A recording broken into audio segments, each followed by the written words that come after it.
जय हिंद स्टूडेंट्स। चलिए हम लोग समझते हैं ordinance making power of president और गवर्नर, और समझते हैं कि हमारा कॉन्स्टिट्यूशन का कौन सा आर्टिकल्स है जो प्रेसिडेंट और गवर्नर साहब को पावर देता है उनको ऑर्डिनेंस लाने का, यानी अध्यादेश जारी करने का, है ना। कौन से ऐसे सिचुएशंस हैं, कौन से ऐसे सर्कमस्टांसेस क्रिएट होगा, उन सभी सिचुएशंस में हमारा गवर्नर और प्रेसिडेंट साहब ऑर्डिनेंस लाते हैं, ठीक है। और बाकी लिमिटेशंस क्या है ना, क्या तरीका है लाने का, ये सभी चीज़ों पे हम लोग बात करते हैं। और उम्मीद कीजिए, आप पूरा उम्मीद कर सकते हैं हमसे कि जब आप ये लेक्चर देखेंगे तो आपको 100% ऑर्डिनेंस मेकिंग पावर आपको पक्का समझ में आ जाएगा। फिर आपको कोई किसी दूसरे वीडियोज़ और क्लासेस पे जाने की कोई ज़रूरत नहीं है, ठीक है। तो चलिए स्टार्ट करते हैं। देखिए क्या है कि आर्टिकल 123 ऑफ इंडियन कॉन्स्टिट्यूशन, यानी हमारे कॉन्स्टिट्यूशन का आर्टिकल 123 पावर देता है, बात करता है ordinance making power of president, ठीक है। यानी 123 बात प्रेसिडेंट साहब को पावर देता है कि आप इस सिचुएशंस में, इस कंडीशंस में आप ऑर्डिनेंस ला सकते हैं, ठीक है। वो कंडीशंस क्या है उसको हम लोग अभी देखते हैं। उसी तरह आर्टिकल 213 हमारे कॉन्स्टिट्यूशन का, वो हमारे गवर्नर्स माने स्टेट्स को, हर स्टेट्स के गवर्नर को पावर देता है कि आप ऑर्डिनेंस ला सकते हैं किसके सिचुएशंस में, जो सिचुएशंस कोई ऐसा सर्कमस्टांसेस एग्जिस्ट हो, जो क्या सिचुएशंस है उसको हम लोग अभी डिस्कस करते हैं। तो इन सभी सिचुएशंस में अगर प्रॉब्लम क्रिएट होता है तो आप क्या करिए, कानून ऑर्डिनेंस अपने हिसाब से अध्यादेश जारी कीजिए और उस सिचुएशंस को, उस प्रॉब्लम को आप कंट्रोल कीजिए, मैनेज कीजिए और उसे ख़त्म कीजिए, ठीक है। तो चलिए समझते हैं। देखिए हमारा कॉन्स्टिट्यूशन का आर्टिकल 123 बोलता है कि पार्लियामेंट जब सेशन में नहीं हो, इधर प्रेसिडेंट की तरफ हम समझा रहे हैं, ठीक है। आप इसमें कंफ्यूज नहीं होइएगा कि इधर दो है तो, है ना, बहुत आसान है, दोनों सेम ही तरह है। जिस तरीके का कंडीशंस इधर है सेम कंडीशंस इधर भी है ना।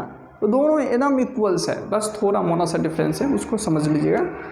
बस जैसे एक आर्टिकल्स का डिफरेंस हुआ, एक और थोड़ा मोना सा डिफरेंस है, ठीक है।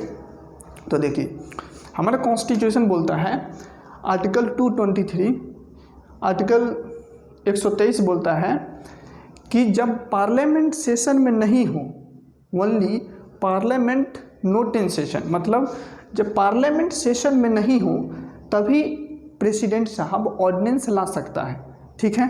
पहला पॉइंट क्या बोलता है कि पार्लियामेंट सेशन में नहीं है तब, है ना, यानी नॉट इन सेशन। अगर पार्लियामेंट सेशन में नहीं है तभी हमारे प्रेसिडेंट साहब ऑर्डिनेंस ला सकता है। और कब, जब कोई ऐसा सर्कमस्टांसेस आ गया है ना, सर्कमस्टांसेस जो इनको फोर्स कर रहा है, जो हमारे देश के गवर्नमेंट को फोर्स कर रहा है कि इसको मैनेज करने के लिए आपको कानून बनाना पड़ेगा, तभी आप इसे अच्छे तरीके से मैनेज कर पाएंगे, है ना। जैसे मान लीजिए कि कोई इंडिया के अंदर ही प्रॉब्लम क्रिएट है ना, कोई वार छिड़ गया या कोई रिलीजियस क्राइस हो गया, या बोल सकते हैं कि कोई और प्रॉब्लम हो जाए, है ना, या फाइनेंशियल क्राइसिस आ गया, या देश में कुछ अफरा तफरी का माहौल बन गया, है ना, या देश के खिलाफ कोई साजिश कर दिया, कुछ भी, मतलब कोई भी ऐसा सिचुएशन जो अंडर कंट्रोल में हो, मतलब कंट्रोल से बाहर जा रहा हो, उस पर कानून ना हो, है ना, उसको कंट्रोल करने के लिए। तो और उस स्थिति में, और पार्लियामेंट भी सेशन में नहीं है, अगर पार्लियामेंट सेशन में रहता तो क्या होता कि आराम से कानून बनाते और उस सिचुएशन को हम लोग आराम से कंट्रोल करते, है ना। लेकिन पार्लियामेंट तो सेशन में है नहीं और अफरा तफरी का माहौल मचा हुआ है ना, लड़का से यहाँ मार पीट करना स्टार्ट कर दिया है। तब उस बच्चों को संभालने के लिए क्या करना पड़ेगा, एक कानून बनाना पड़ेगा, लॉ बनाना पड़ेगा कि बेटा आज से तुम ये सब नहीं करना तुम्हें नहीं करना होगा, डेली के हिसाब से उसको कानून समझाना पड़ेगा, ठीक है। तो अगर ऐसा सर्कमस्टांसेस एग्जिस्ट है जो क्रिएट हो गया है, प्रॉब्लम आ गया है, मान लीजिए किसी देश से बाहर छिड़ गया है, अब उसको कंट्रोल करने के लिए, है ना, सिविलियंस को मैनेज करने के लिए जिस भी बॉर्डर से हुआ है, तो उस स्थिति में क्या है, लॉ बनाना पड़ेगा, पार्लियामेंट को कानून बनाना पड़ेगा, है ना। जैसे एग्जांपल के लिए जब इंदिरा गांधी 1975 में इमरजेंसी लगाई थी, तो उस समय क्या हुआ था कि उनको लगा था कि देश में कुछ स्टेट्स के खिलाफ, यानी हमारे सरकार के खिलाफ कुछ कंस्पिरेसी चल रहा है, उसको उनको काउंटर करने के लिए क्या किया कि इमरजेंसी का प्रोविजंस ऑर्डिनेंस के थ्रू उन्होंने लाया ताकि उस चीज़ को रोका जा सके, है ना। तो मतलब गवर्नमेंट के हिसाब के, गवर्नमेंट के ऊपर निर्भर करता है कि वो किस तरीके से चीज़ों को मैनेज करता है।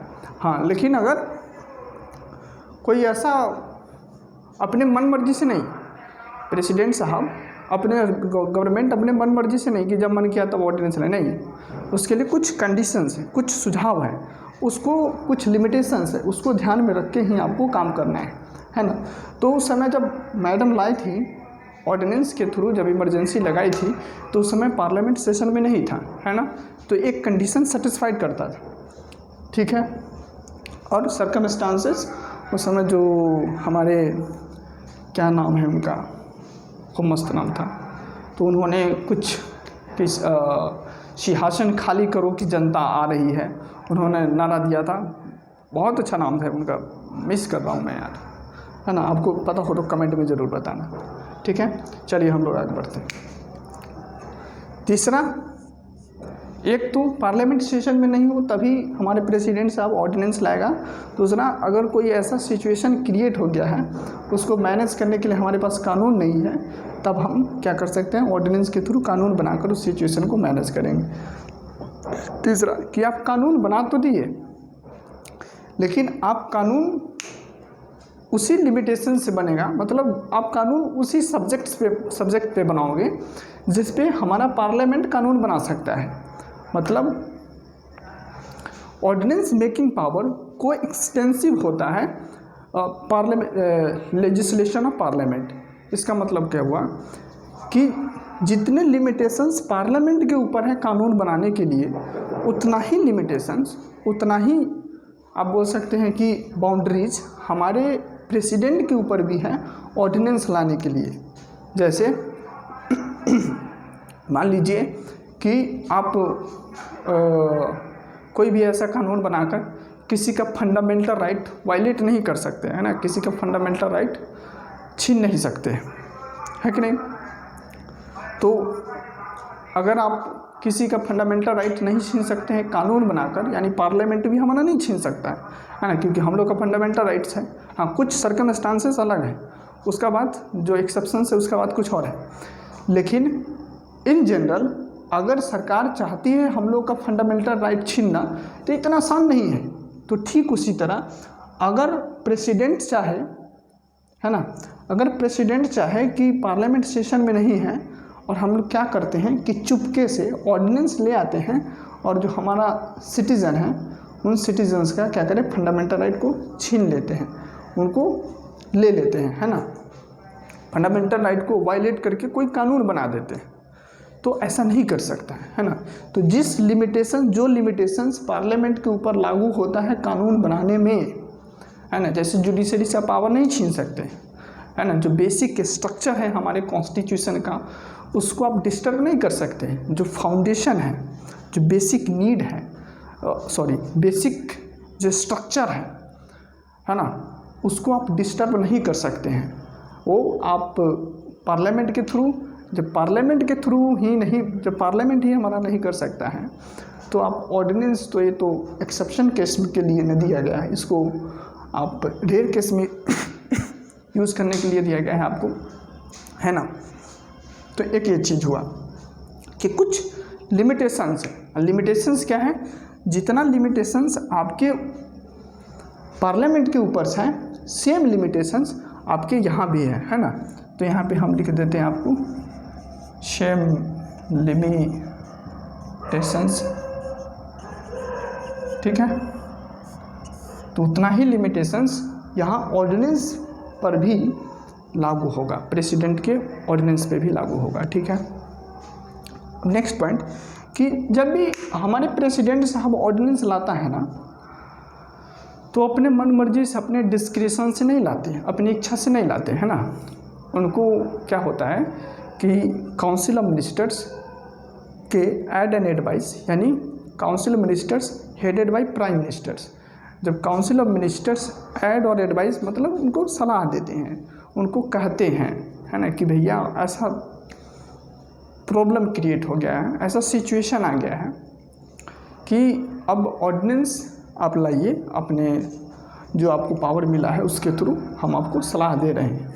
ये हमारे कॉन्स्टिट्यूशन में लिखा है कि काउंसिल ऑफ मिनिस्टर्स और प्राइम मिनिस्टर जब प्रेसिडेंट साहब को एडवाइस देंगे, है ना, उनको कहेंगे तभी ऑर्डिनेंस लाएंगे, नहीं तो अपने मर्जी से नहीं ले आएंगे। मतलब अपनी इच्छा से प्रेसिडेंट हमारे ऑर्डिनेंस नहीं ला सकता, है ना। तो अगर काउंसिल मिनिस्टर्स बोल रहा है तभी हमारे प्रेसिडेंट साहब ऑर्डिनेंस लाएंगे, ठीक है। तो एक ये भी लिमिटेशंस है, मान लीजिए कि काउंसिल ऑफ मिनिस्टर्स बोलेगा, काउंसिल ऑफ, अब रुक जा भाई, काउंसिल ऑफ मिनिस्टर्स और प्लस में हमारे पीएम साहब, ठीक है। जब ये लोग बोलेंगे, यानी जब एडवाइस देंगे, सजेस्ट करेंगे, तभी हमारे प्रेसिडेंट साहब क्या होगा, ऑर्डिनेंस ले आएगा, अध्यादेश ले आएगा और उसको फिर क्या करेंगे। अब जब ऑर्डिनेंस ले आएगा ना, जब ये लोग बोलेंगे कि ऑर्डिनेंस ले आओ भाई, इस सिचुएशन को हैंडल करना है। अब इसको ना हमारे जब भी हमारा पार्लियामेंट सेशन में आएगा, जब भी जैसे अब तो अभी तो पार्लियामेंट सेशन में नहीं है, इस वजह से ऑर्डिनेंस लाए हैं हमारे प्रेसिडेंट साहब, है ना। मतलब जब सेशन में, पार्लियामेंट जब सेशन में नहीं होगा तभी तो ऑर्डिनेंस लाएंगे हमारे प्रेसिडेंट साहब। लेकिन जब पार्लियामेंट सेशन में आएगा, है ना, जिस दिन से पार्लियामेंट काम करना स्टार्ट करेगा, तो उसके 6 वीक के अंदर, यानी 42 दिन के अंदर, है ना, 6 सप्ताह के अंदर क्या होगा, उस ऑर्डिनेंस को पार्लियामेंट से पास करना पड़ेगा, ठीक है। क्या हम बताएं आपको कि जिस दिन, क्योंकि पार्लियामेंट सेशन में नहीं था इसीलिए ऑर्डिनेंस लाया गया था, है ना।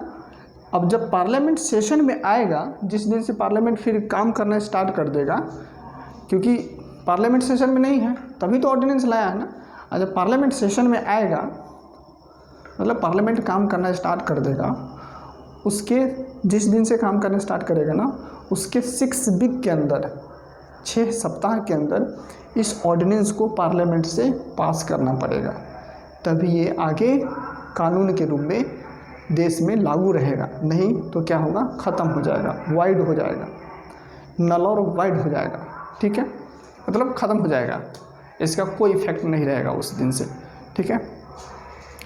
तो आप 6 वीक भी लिख लीजिए, 6 वीक्स। तो आप बोल सकते हैं जनरली कि एक पार्लियामेंट के सेशन के और दूसरे, एक सेशन और दूसरे सेशन के बीच में गैप जनरली 6 महीना होता है, ठीक है। तो एक ऑर्डिनेंस के लाइफ कितना दिन होगा, अगर मान लीजिए कि उसे पार्लियामेंट से अप्रूव नहीं मिलता है, मान लीजिए कि पार्लियामेंट असेंबली में सेशन में आया, काम करना भी स्टार्ट किया और उस ऑर्डिनेंस को अप्रूव नहीं कर रहा है ना, अप्रूव भी नहीं किया। मान लीजिए कि सरकार हमारा पार्लियामेंट में पेश ही नहीं किया, है ना, हाउस में पेश ही नहीं किया, तो एक ऑर्डिनेंस का मैक्सिमम लाइफ कितना हो सकता है, कॉमन सेंस, है ना, कॉमन सेंस। एक तो एक सेशन और दूसरे सेशन के बीच में 6 महीने का गैप होता है, ठीक है। जैसे एक बजट सेशन हुआ, एक मॉनसून सेशन हुआ और एक विंटर सेशन हुआ। जैसे अभी बजट सेशन चल रहा है, ठीक है, तो एक सेशन और दूसरे सेशन के बीच में 6 महीने का गैप हुआ। तो ये 6 महीना, मान लीजिए कि आज पार्लियामेंट काम करना ख़त्म किया और कल कोई ऐसा सिचुएशन आ गया जो परसों से क्या किया, हमारे प्रेसिडेंट साहब कोई ऑर्डिनेंस पास किए 2 दिन बाद ऑर्डिनेंस पास किया। अब यहाँ अब जितने टाइम पीरियड बचा 6 महीने का, इस 6 महीने तब तो ऑर्डिनेंस रहेगा ना। और जब पार्लियामेंट फिर 6 महीने बाद सेशन में आएगा तब पार्लियामेंट में क्या करेंगे, पेश करेंगे हमारे सरकार जो गवर्नमेंट होगी वो पेश करेगी। और पार्लियामेंट अगर पास कर दिया तो ठीक, नहीं पास किया या डिसअप्रूव कर दिया, है ना, मान लीजिए कि काम हो गया उसको डिसअप्रूव कर दिया, मान लीजिए कोई काम ही हो गया तो अब ऑर्डिनेंस लेकर ही क्या ही करें, मतलब उस कानून को अब रख के क्या करोगे। तो सरकार को इच्छा हुआ कि अब इसको ख़त्म कर देते हैं इसको, तो पार्लियामेंट से उसको एक्सपायरी से पहले ही डिसअप्रूव कर दिया, ये भी हो सकता है। या प्रेसिडेंट साहब को लगे कि काम तो अब हो ही गया, उससे पहले भी विड्रॉ कर लेते हैं, पार्लियामेंट सेशन में आए उससे पहले भी विड्रॉ कर लेते हैं। अब प्रेसिडेंट साहब को लगा कि ऐसा विड्रॉ कर लो तो भाई ले लो वापस, कोई बात नहीं है, मस्त, तो भी हो सकता है, ठीक है। और दूसरा कि अगर ऑर्डिनेंस आपका रह रहा है, मतलब काम करता हुआ है अभी, यानी अभी एग्जिस्ट कर रहा है ऑर्डिनेंस लॉ के रूप में, तो जिस दिन पार्लियामेंट सेशन स्टार्ट करेगा ना उस दिन से 6 वीक के अंदर आपको उस ऑर्डिनेंस को पार्लियामेंट से पास करना पड़ेगा, तभी वो कानून के रूप में आगे काम करेगा। नहीं तो 6 वीक्स जैसे ख़त्म होगा वैसे वो ऑर्डिनेंस ख़त्म हो जाएगा, उसका भी लाइफ ख़त्म, डेड, ठीक है, डेथ हो जाएगा, मर जाएगा, ठीक है। चलिए, तो ये सारे हम लोग समझे। और एक चीज़ और क्या हम छोड़ रहे हैं, बहुत आसान है, तो ये 5 पॉइंट आप नोट कर लीजिए। और कोई पॉइंट है छूट रहा जो मुझे ध्यान में तो इतना ही आ रहा है, और कोई पॉइंट है जी? नहीं है, ठीक है। तो हाँ, एक और पॉइंट है, मस्त है पॉइंट, वो क्या है कि मान लीजिए कि पार्लियामेंट के सेशन, पार्लियामेंट में 2 हाउस, एक लोकसभा और राज्यसभा, मान लीजिए क्या है, तो है ही, ट्रुथ है जो एग्जिस्ट करता है। तो पार्लियामेंट में 2 हाउस, एक लोकसभा और एक राज्यसभा, ठीक है। मान लीजिए कि पार्लियामेंट राज्यसभा पहले आज से काम करना स्टार्ट कर दिया, ठीक है, और लोकसभा 1 हफ्ता बाद से काम करना स्टार्ट कर रहा है। तब इस समय में अब कन्फ्यूज़न होगा कि कौन से दिन से 6 वीक जोड़े, है ना, मतलब आज से राज्यसभा आज से काम करना स्टार्ट कर रहा है और 1 हफ्ता बाद से लोकसभा काम करना स्टार्ट कर रहा है। तब कन्फ्यूजन तो क्रिएट होगा ना कि अब 2 सेशन 2 अलग अलग टाइम से काम करना स्टार्ट कर रहा है, तो अब किस टाइम को रेफरेंस मिले, इस टाइम को आज से वाला ले या 1 हफ्ते बाद वाला ले। तो हमारा कॉन्स्टिट्यूशन बोलता है कि जो सबसे लास्ट में काम किया है ना, जैसे लोकसभा 1 हफ्ते बाद से शुरू किया है, तो उस दिन से जोड़ो, तुम उस दिन से जोड़ो 6 वीक, ठीक है। आज से नहीं, राज्यसभा वाले दिन से नहीं, आज से वाले मतलब मत जोड़ो, आज जो 1 हफ्ते बाद से जो लास्ट में शुरू किया है, जो सेशन जो हाउस लास्ट में काम करना स्टार्ट किया है, उस दिन से तुम जोड़ो 6 वीक, ठीक है। और बहुत सिंपल सी आसान सी बात है, ठीक है। चलिए, तो ऑर्डिनेंस जो आती है, ऑर्डिनेंस जो हमारे प्रेसिडेंट साहब लाते हैं, तो उसको सेम इफेक्ट, है ना, सेम फोर्स होता है जिस तरीके से हमारे कानून के पास होता है लॉ, जिस तरीके लॉ हमारे देश में लागू होता है उसी तरीके से ऑर्डिनेंस भी लागू होता है, सेम उतना ही फोर्स है, सेम उतना ही तरीके से, ठीक है। एक और तरीका कि आप ऑर्डिनेंस के थ्रू कॉन्स्टिट्यूशन को अमेंड नहीं कर सकते हैं, ठीक है, टैक्स लॉ को छोड़कर। टैक्स लॉ यानी जो टैक्स से रिलेटेड है ना, कर से रिलेटेड है, उसको छोड़कर, टैक्स एक्सेप्शंस हैं, तो टैक्स लॉ से रिलेटेड जो सब्जेक्ट है उसको छोड़कर, लेकिन आप चाहें कि ऑर्डिनेंस के थ्रू हम कॉन्स्टिट्यूशन में कोई अमेंडमेंट कर दे, ये नहीं हो सकता है, ठीक है।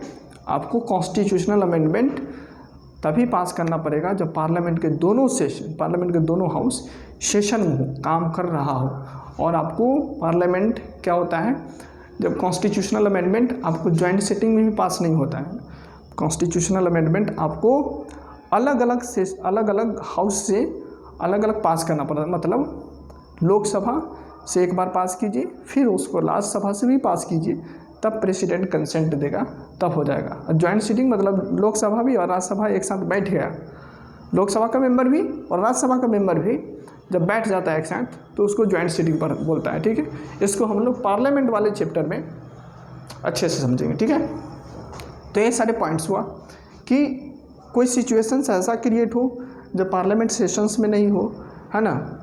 और दूसरा, हमारे काउंसिल ऑफ मिनिस्टर्स और प्रधानमंत्री साहब बोल रहे हैं कि भैया कानून बनाना ज़रूरी है, क्योंकि इस सब्जेक्ट पे कानून नहीं है। कानून कौन से सब्जेक्ट पे बनाएगा? जिस सब्जेक्ट पे पार्लियामेंट को हक है कानून बनाने का, जिस सब्जेक्ट पे हमारे पार्लियामेंट्स कानून बना सकते हैं, जितने लिमिटेशंस हमारे पार्लियामेंट के ऊपर हैं कि आप इन सब्जेक्ट्स को छोड़कर तभी आप जैसे जुडिशरी से रिलेटेड है, आप जुडिशरी से पावर तो नहीं छीन सकते हैं ना, पार्लियामेंट से कानून भी बना के। जैसे आपको पता है कि बेसिक स्ट्रक्चर्स का जो कंसेप्ट है उसको भी आप डिस्टर्ब नहीं कर सकते हैं। तो जितना लिमिटेशंस हमारे पार्लियामेंट के ऊपर अप्लाई होता है, उतना ही लिमिटेशंस हमारे प्रेसिडेंट के ऑर्डिनेंस मेकिंग पावर पर भी अप्लाई होता है। ठीक है, देखिए चलिए अब हम लोग सेम एज इट इज़ इधर हम लोग थोड़ा समझते हैं। देखिए गवर्नर साहब क्या होते हैं कि एक चीज़ और समझिए, इधर गवर्नर साहब में, ठीक है, कभी कभी गवर्नर साहब को जैसे अब आजकल गवर्नर साहब और स्टेट्स के गवर्नमेंट में क्या थोड़ा ज़्यादा तनातनी चलता है। वो तनातनी क्यों चलता है कि अब गवर्नर साहब को कोई और पार्टी अपॉइंट किए हैं और स्टेट्स गवर्नमेंट किसी और पार्टी का है, तो इस बीच में थोड़ा खींचाखाची चलता है, तनातनी चलता है। जैसे दिल्ली में जब आम आदमी पार्टी का सरकार था तो अरविंद केजरीवाल और जो एलजी हैं वहाँ के, उसके बीच में खूब 36 का आंकड़ा चलता था। उसी तरीके से अभी कर्नाटका में केरला में आर.एन. रवि और स्टालिन साहब के बीच में थोड़ा झगड़ाझोड़ी चल रहा, मतलब खींचाताना चलता है कि मैं पावर ज़्यादा एक्सरसाइज करूँ तो मैं ज़्यादा पावर एक्सरसाइज करूँ, ऐसा होता है। ठीक है, चलिए ऐसा ही बता दिया आपको। ठीक है, तो अब हम लोग समझते हैं गवर्नर के ऑर्डिनेंस मेकिंग पावर को। ठीक है, तो देखिए आर्टिकल 213 हमारे गवर्नर को ऑर्डिनेंस बनाने का, ऑर्डिनेंस लाने का पावर देता है। ठीक है, तो जैसे यहाँ पे जब पार्लियामेंट सेशन में नहीं था, उसी तरह यहाँ पर भी सेम प्रोविजंस यहाँ पर भी लागू हुआ कि जब लेजिस्लेटिव असेंबली यानी विधानसभा जब सेशन में नहीं होता है, तब गवर्नर साहब ऑर्डिनेंस ला सकता है। ठीक है, अगर मान लीजिए कहीं किसी स्टेट्स में, जैसे हमारे बिहार में, यूपी में, महाराष्ट्र में, है ना, कर्नाटका में, एक तेलंगाना में, आंध्र प्रदेश में, इन सभी जगह पे अभी क्या है, लेजिस्लेटिव काउंसिल है, यानी विधान परिषद है। एक विधानसभा होता है और एक विधान परिषद। जैसे हमारे जिस तरीके हमारा कॉन्स्टिट्यूशन जिस तरीके का पार्लियामेंट्री सिस्टम सेंटर के लिए अडॉप्ट किया है, ठीक उसी तरीके का पार्लियामेंट्री सिस्टम हमारे स्टेट्स के लिए भी काम करता है। जैसे सेंटर में भी आपको 2 सेशन मिलेगा, राज्यसभा और लोकसभा, कानून बनाने के लिए। ठीक है, और प्रेसिडेंट साहब, ठीक उसी तरह हमारे स्टेट्स में भी क्या गवर्नर होते हैं और 2 हाउस होता है, कहीं भी 2 हाउस, एक लेजिस्लेटिव असेंबली और एक लेजिस्लेटिव काउंसिल। वो स्टेट्स के ऊपर निर्भर करता है कि काउंसिल रखे या भंग कर दे, है ना। अगर बोझ ज़्यादा है, काम करने का कुछ काम ज़्यादा है, तो अगर लेजिस्लेटिव असेंबलीज के ऊपर कुछ ज़्यादा प्रेशर है, तो स्टेट्स सोचता है, चाहता है कि स्टेट्स का गवर्नमेंट कि क्यों न एक काउंसिल भी बना लिया जाए, ताकि चीज़ों को और अच्छे तरीके से और अच्छे मैनर में टैकल किया जा सके। ठीक है, तो किसी स्टेट्स में लेजिस्लेटिव काउंसिल भी होता है। जैसे हम बताएं आपको, बिहार में है, यूपी में है, आपका महाराष्ट्र में है ना, कर्नाटका में है, आंध्र प्रदेश में है, तेलंगाना में है। तो इन सभी स्टेट्स में लेजिस्लेटिव काउंसिल भी है। तो अगर एक चीज़ और मैं छोड़ दिया, सॉरी, इसके लिए क्षमा कीजिएगा मेरे को, है ना, यहाँ पे एक चीज़ और है कि पार्लियामेंट के सेशन मतलब पार्लियामेंट में 2 हाउस हैं, और मान लीजिए कि लोकसभा सेशन में है और राज्यसभा सेशन में नहीं है। ऐसा भी तो सिचुएशन हो सकता है कि लोकसभा काम कर रहा है और राज्यसभा काम नहीं कर रहा है। तो इस सिचुएशंस में क्या होता है, फिर भी ऑर्डिनेंस लाया जा सकता है। क्यों? क्योंकि कानून दोनों हाउस से जब पारित होता है तभी बनता है। एक हाउस कानून नहीं बना पाता है, एक हाउस कानून नहीं बनाता है। ये हमारा कॉन्स्टिट्यूशन बोलता है कि कानून दोनों हाउस यानी पार्लियामेंट के दोनों हाउस जब किसी भी बिल को पास करता है तभी वो एक्ट बनता है। तो कानून बनाने का दोनों हाउस का काम है, ठीक है। तो अगर लोकसभा है सेशन में और राज्यसभा नहीं है, या राज्यसभा नहीं है सेशन में और लोकसभा नहीं है, तो उस सिचुएशन में भी हमारे प्रेसिडेंट साहब, मतलब कहने का क्या है कि अगर कोई भी हाउस अगर एक भी हाउस अगर सेशन में है ना, फिर भी अगर एक भी हाउस अगर सेशन में नहीं है, फिर भी तब हमारे प्रेसिडेंट आराम से ऑर्डिनेंस लाएंगे, क्योंकि कानून बनाने के लिए दोनों हाउस से पास करना जरूरी होता है, ठीक है। समझ गए आप, है ना? उम्मीद कर रहा हूँ कि समझ गए होंगे। ठीक इसी तरह यहाँ पे अब इधर गवर्नर साहब के पास आइए, ठीक है। तो 2 हाउस, मान लीजिए कि किसी स्टेट्स में 2 हाउस हैं, तो अगर मान लीजिए कि दोनों सेशन में नहीं है, तब तो आराम से दोनों हाउस अगर सेशन में नहीं है तब तो आराम से गवर्नर साहब ऑर्डिनेंस लाए, मस्त एंजॉय करें, बनाए कानून, ठीक है। एंजॉय नहीं करेंगे। और अगर मान लीजिए कि अगर एक हाउस भी अगर सेशन में, अगर किसी स्टेट्स में 2 हाउस है, ठीक है, जैसे बिहार में बताएं कि बिहार में 2 हाउस है, मान लीजिए कि लेजिस्लेटिव काउंसिल सेशन में नहीं है, काम नहीं कर रहा है, तो क्या ऑर्डिनेंस लाया जा सकता है? बिल्कुल लाया जा सकता है, क्योंकि कानून बनाने के लिए दोनों हाउस से पारित होना उस बिल को ज़रूरी है, ठीक है, उस ऑर्डिनेंस को ज़रूरी है, मतलब उस डॉक्यूमेंट को यानी उस बिल को जब तक वो दोनों हाउस से पारित नहीं होता है, यानी कानून बनाने के लिए दोनों हाउस से पारित करना पड़ता है। सिंपल एक हाउस कानून नहीं बना सकता। अगर दोनों हाउस उस स्टेट में एग्जिस्ट करता है, तो अगर दोनों हाउस है वहाँ पे काम करता है तब, यानी तो मान लीजिए कि किसी स्टेट्स में है ही नहीं, जैसे मध्य प्रदेश में, ठीक है, जैसे तमिलनाडु में, ठीक है, अगर मान लीजिए कि तमिलनाडु में काउंसिल वाउंसिल का कोई चक्कर ही नहीं है, काउंसिल वाउंसिल है ही नहीं, ठीक है, मिटा ही देते हैं, कन्फ्यूजन खत्म। मान लीजिए कि काउंसिल है ही नहीं, अब तो बचा एक ही सेशन, एक ही हाउस, लेजिस्लेटिव असेंबलीज बता, विधानसभा बचा। अब विधानसभा अगर नहीं है सेशन में तो आराम से ऑर्डिनेंस लाए गवर्नर साहब, और है तब कैला ऑर्डिनेंस लाएगा, पगला थोड़ी ना गया है अब सेशन में ही तब तक ऑर्डिनेंस कैला लाएगा। तो यानी अगर 2 हाउस है, किसी भी स्टेट्स में अगर 2 हाउस है, तो वहाँ पे अगर दोनों हाउस में से एक भी हाउस अगर सेशन में नहीं है तो ऑर्डिनेंस लाया जा सकता है।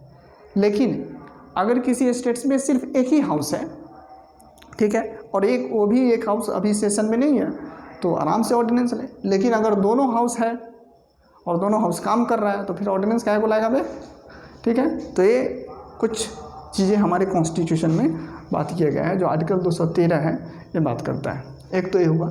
दूसरा कि कोई ऐसा सिचुएशन क्रिएट होना चाहिए, मतलब कोई ऐसा सर्कमस्टांसेस आनी चाहिए, कोई ऐसा सर्कमस्टांसेस हो, तभी कोई ऐसा प्रॉब्लम हो, तभी, है ना। मान लीजिए कि 2 ग्रुप के बीच में राइट हो गया, या स्टेट्स के बीच में कोई और जंग छिड़ गया, होता ही स्टेट्स में तो कुछ भी होता रहता है ना।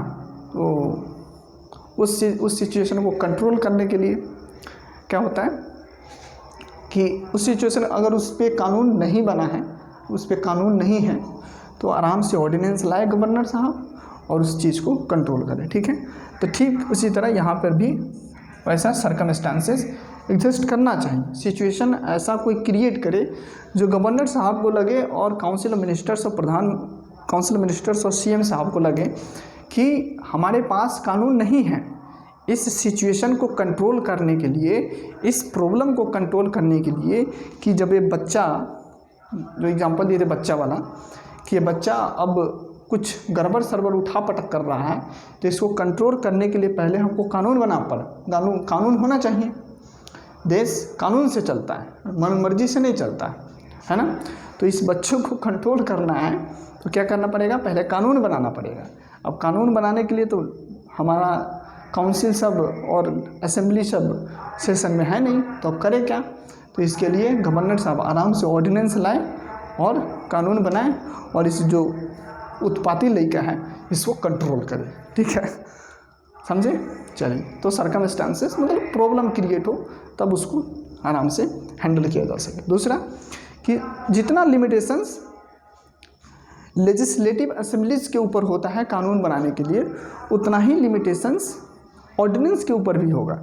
ठीक है, जितना लिमिटेशंस हमारे लेजिस्लेटिव असेंबलीज के ऊपर कानून, मान लीजिए कि लेजिस्लेटिव असेंबलीज स्टेट्स का जो ज्यूरिडिक्शंस हैं, जो कंकरेंट लिस्ट में सब्जेक्ट्स हैं, उन्हीं सभी पे कानून बना सकता है।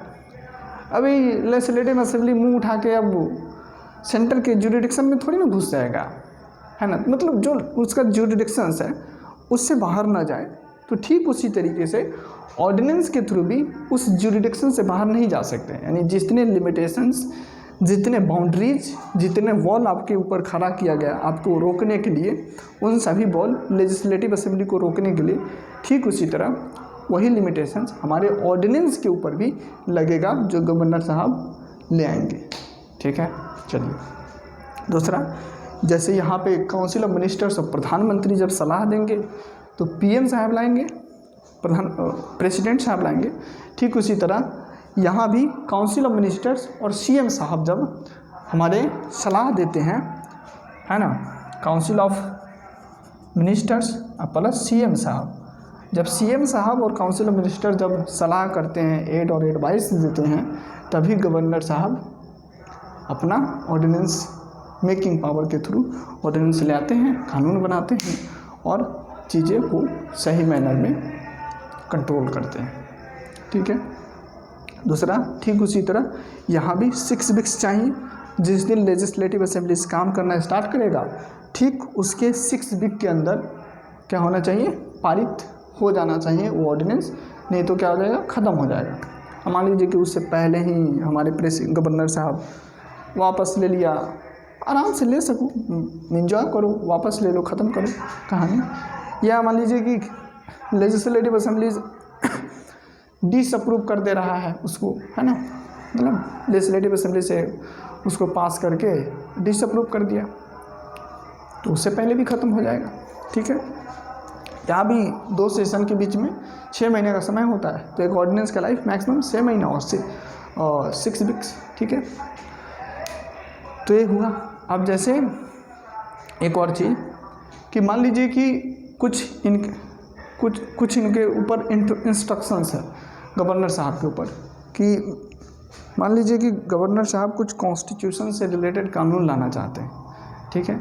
अब जैसे कानून बनता कैसे है, कानून बनाने के लिए क्या होता है कि दोनों हाउस, अगर 2 हाउस हो तो दोनों हाउस, नहीं हो तो क्या होता है, स्टेट्स को लेजिस्लेटिव असेंबली से पास करता है उस बिल को, और फिर गवर्नर साहब को भेजते हैं एसेंट के लिए, है ना। उनका एसेंट चाहिए, उनका सिग्नेचर चाहिए, उनका सहमति चाहिए, तभी वो बिल कानून बन पाता है।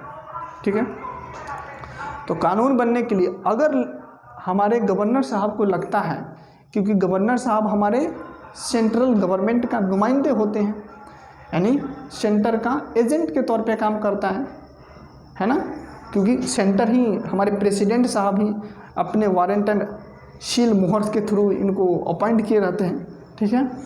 तो गवर्नर साहब को इसलिए अपॉइंट किया जाता है ताकि आप जाओ स्टेट्स को देखो और उनको, ताकि मैं कंट्रोल कर सकूं ऊपर से स्टेट्स को, कि गवर्नर के थ्रू, कि स्टेट्स कोई ऐसा अनकॉन्स्टिट्यूशनल काम ना करे, कोई ऐसा लिमिट से बाहर जाकर काम ना करे जो हमारे कॉन्स्टिट्यूशन के दायरे से बाहर जाकर, जो कॉन्स्टिट्यूशन के दायरे से बाहर है, तो ऐसा कोई काम ना कर सके। ठीक है। तो गवर्नर साहब को अगर लगा कि स्टेट असेंबली आजकल ज़्यादा उड़ रहा है, कुछ उटपटांग लॉज ला रहा है जो अनकॉन्स्टिट्यूशनल है है ना। तो जो कॉन्स्टिट्यूशन के लिमिट से बाहर है, दूसरा स्टेट्स के जुरिडिक्शन से बाहर है। तो इन सभी सिचुएशंस में क्या होता है कि हमारा स्टेट्स लेजिस्लेटिव असेंबली जब कानून ऐसे सब्जेक्ट्स पे बनाता है तो गवर्नर साहब उस कानून को क्या करता है, या नेशनल इम्पोर्टेंस के लिए है, देश के यूनिटी और इंटीग्रिटी के लिए सही नहीं है, तो इन सभी कानून को हमारे गवर्नर साहब प्रेसिडेंशियल कंसिडरेशन के लिए क्या करते हैं, रख लेते हैं। ठीक है, एक स्वयं उसको कंसेंट नहीं देते हैं, उसको प्रेसिडेंट के लिए, प्रेसिडेंट को सोचने समझने के लिए रख लेते हैं। ठीक है, इसको बोलता है प्रेसिडेंशियल कंसिडरेशन। ऐसे हम आपको ये सब बता चुके हैं ऑलरेडी। इससे पहले वाली जो लेक्चर थी, कंसिडरेशन, तो इससे पहले वाली जो लेक्चर थी मैं आपको बता चुका हूँ कि किस तरीके से लॉ बनता है, कानून कैसे बनता है और कौन से आर्टिकल्स है, ये सारी चीज़ हम ऑलरेडी डिस्कस कर चुके हैं। फिर भी थोड़ा सा मैं आपको रेफरेंस दे रहा हूँ। ठीक है, तो अगर ऐसे इम्पोर्टेंस ऐसे सब्जेक्ट्स पे कानून बनाता है हमारा लेजिस्लेटिव असेंबलीज, जो देश हित में नहीं हो, लोगों के हित में नहीं हो, जो नेशनल इम्पोर्टेंस का, जो कॉन्स्टिट्यूशन के दायरे से बाहर जाकर काम करता है, कॉन्स्टिट्यूशन के दायरे से बाहर है ना, स्टेट्स के जुरिडिक्शंस के बाहर है, तो उन सभी सिचुएशंस में गवर्नर साहब प्रेसिडेंशियल कंसिडरेशन के लिए उस बिल को रख लेता है। ठीक है, अब प्रेसिडेंट के पास जाता है वो बिल, अब प्रेसिडेंट के ऊपर है, मन किया तो दिया, नहीं तो नहीं दिया। अगर नहीं दिया कंसेंट, तो अगर फिर से स्टेट असेंबली फिर से उस लॉ को पास करेगा, फिर से प्रेसिडेंट के पास जाएगा।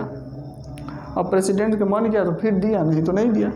प्रेसिडेंट के ऊपर कोई ऑब्लिगेशन नहीं होता है कि जब दोबारा पास करेंगे तो देना ही पड़ेगा कंसेंट आपको। ठीक है, कोई ऑब्लिगेशन नहीं होता है।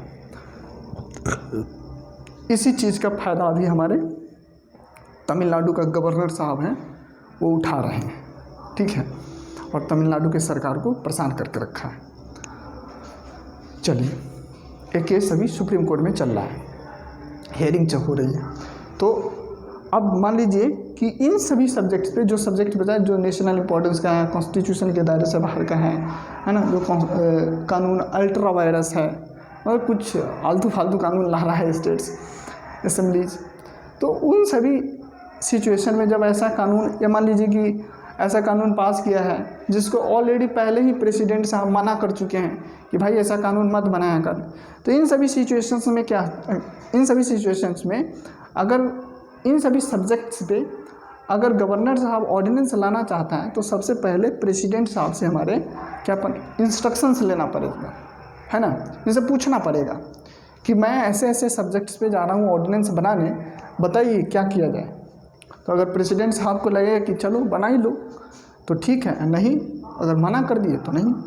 ठीक है, तो अल्टीमेट पावर सेंटर में लाइज करता है। ठीक है, स्टेट्स को कोई सक्सीड करने का कोई मतलब कोई चारा नहीं है, कोई ऐसा तरीका नहीं है जैसे अब स्टेट्स सोचे कि मैं सेंटर से अलग हो जाऊं, कोई तरीका नहीं है ऐसा। ठीक है, उसके लिए बहुत सारे प्रोविजंस हमारे कॉन्स्टिट्यूशन में, तब तो इतनी बड़ी इंडिया को एक कॉन्स्टिट्यूशन समेट के रखा है, लपेट के रखा है चारों तरफ से, है ना, दम है तो निकल के दिखा। चलिए, कुछ ज़्यादा हो गया तो समझ लिए आप। उम्मीद करता हूँ कि बहुत आसान है। ऑर्डिनेंस मेकिंग पावर मतलब कानून बनाना। कानून कब बनाना? जब पार्लियामेंट काम न कर रहा हो तब एक कागज़ का टुकड़ा पास करना, उस पर अपने हिसाब से नियम कानून लिखना और देश में लागू करना। ठीक है, ये हमारे रिप्रेजेंटेटिव्स का काम होता है। ठीक है, तो चलिए, उम्मीद करते हैं कि ये अध्यादेश चलाने वाली सिचुएशंस हैं, जो तरीके हम आपको समझाए हैं कि कैसे लाया जाता है, कब लाया जाता है, हमारे कॉन्स्टिट्यूशन क्या बोलता है, क्या लिमिटेशंस है ना, गवर्नर के पास कितने कौन कौन से गवर्नर के ऊपर लिमिटेशंस हैं, प्रेसिडेंट के ऊपर कौन कौन से लिमिटेशंस हैं। ऐसे दोनों का तो सेम ही है, जब चीज़ें नहीं हो तो मतलब लगभग सेम ही है। एक चीज़ आपको बताएं, जो कॉन्स्टिट्यूशन से रिलेटेड है वो सारे सब्जेक्ट पे प्रेसिडेंशियल इंस्ट्रक्शंस चाहिए, बस इतना ही। तो हम समझाने का प्रयास किए, है ना। आपको, मुझे लग रहा है कि आपको कोई दूसरा वीडियोज़ देखने का ज़रूरत नहीं पड़ेगा, नहीं पड़ना चाहिए। अगर ऐसा होता है तो फिर मैं फिर से समझाता हूँ, है ना।